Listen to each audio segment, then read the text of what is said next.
Pourquoi la foi? Pourquoi la foi?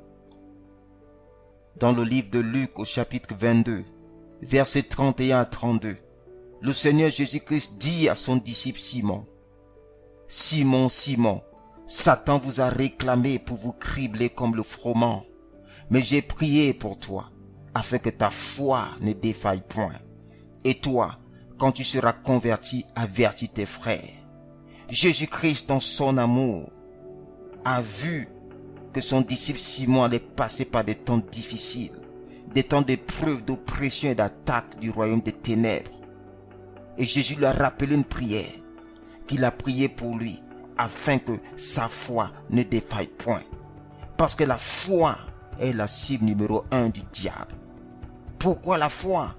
Parce qu'il faudra combattre pour la garder. Il faut combattre pour sa foi. C'est la cible numéro 1 de l'ennemi. Lorsqu'il met ta foi à terre, il te piétinera. Alors tu dois combattre pour ta foi.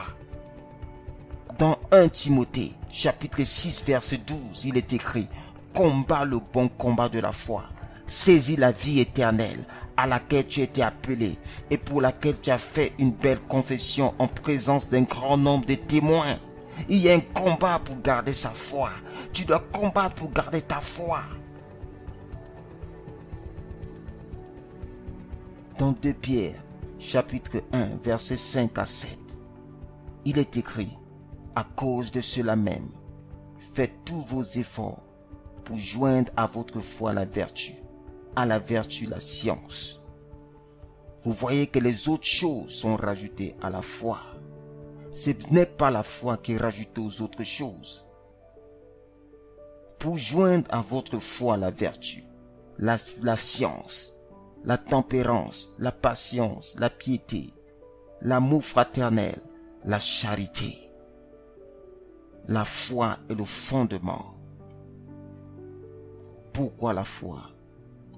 Prenez par-dessus tout cela le bouclier de la foi, avec lequel vous pourrez éteindre tous les traits enflammés du malin. C'est avec votre foi que vous allez arrêter toutes les attaques de l'ennemi. Vous pourrez éteindre tous les traits enflammés du malin, du mal. La foi vous donnera la victoire dans les combats de la vie. Pourquoi la foi? Parce que la foi est votre victoire face aux épreuves du monde.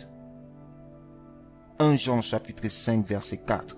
Parce que tout ce qui est né de Dieu triomphe du monde. Et la victoire qui triomphe du monde, c'est notre foi. La victoire qui triomphe du monde, c'est notre foi.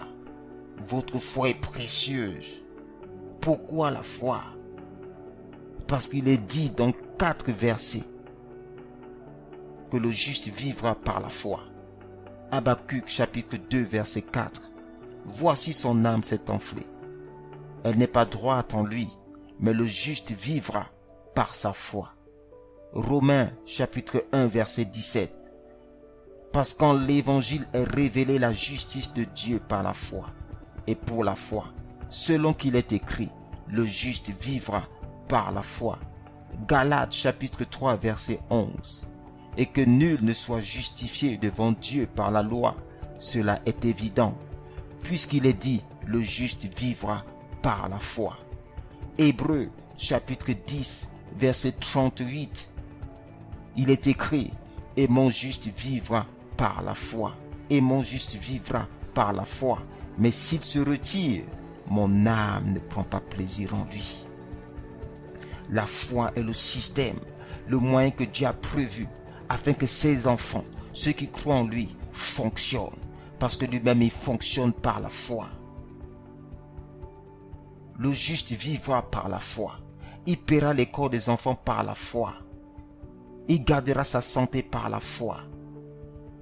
Il stabilisera son mariage par la foi. Le juste vivra par la foi. Par la foi. C'est le moyen. La foi couvre tous les domaines de votre vie. Votre foi couvre tous les domaines de votre vie. Et le juste vivra par la foi. Il vivra. Il sera pourvu par la foi. Ses besoins seront couverts par la foi. Son ministère progressera par la foi.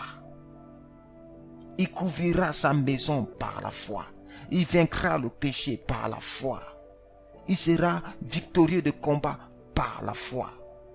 Il sera guéri par la foi. Matthieu chapitre 9, versets 27 à 29. Il sera en bonne santé par la foi. Des aveugles sont venus voir Jésus pour être guéris. Jésus leur a dit, croyez-vous que je puisse faire cela? Ils ont dit oui. Il a dit qu'il soit fait selon votre foi.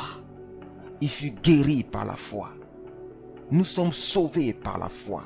Éphésiens 2:8. Nous sommes sauvés par la grâce, par le moyen de la foi. C'est-à-dire que la foi vous propulse dans vos destinées, vous propulse dans le plan de Dieu pour votre vie, vous propulse dans le plan de rédemption. Par la foi, la Bible dit que Abraham crut en Dieu et cela lui fut imputé à justice. Vous devenez juste aux yeux de Dieu par la foi. Vous allez plaire à Dieu par la foi. Sans la foi, il est impossible de plaire à Dieu. Pourquoi la foi? Pourquoi la foi? Parce que votre marche, c'est par la foi. 2 Corinthiens chapitre 5 verset 7. Nous ne marchons pas par la vue, mais par la foi. La foi est le système de fonctionnement que Dieu a prévu pour vous. Pourquoi la foi? Luc chapitre 18 verset 8. Je vous le dis. Il leur fera promptement justice, mais quand le Fils de l'homme viendra, trouvera-t-il la foi sur la terre? Voici la question que Dieu te pose aujourd'hui. Quand il viendra, te trouvera-t-il en train de vivre par la foi? Et mon juste vivra par la foi. Et mon juste vivra par la foi. Si tu n'as pas la foi aujourd'hui, si tu ne crois pas en Jésus, le moment est venu de dire, Seigneur Jésus, pardon pour mes péchés. Je crois que tu es mort et tu es ressuscité pour ma justification.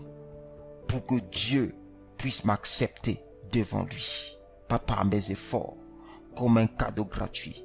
Viens dans mon cœur, sauve-moi, sois mon Seigneur et mon Sauveur, et introduis-moi dans la sphère de la foi en toi. Et vous deviendrez juste aux yeux de Dieu. Et vous fonctionnerez maintenant par la foi. Vivez par la foi. Avancez par la foi. Soyez vainqueurs des épreuves par la foi. Et mon juste vivra par la foi. Par la foi. Par la foi. Par la foi.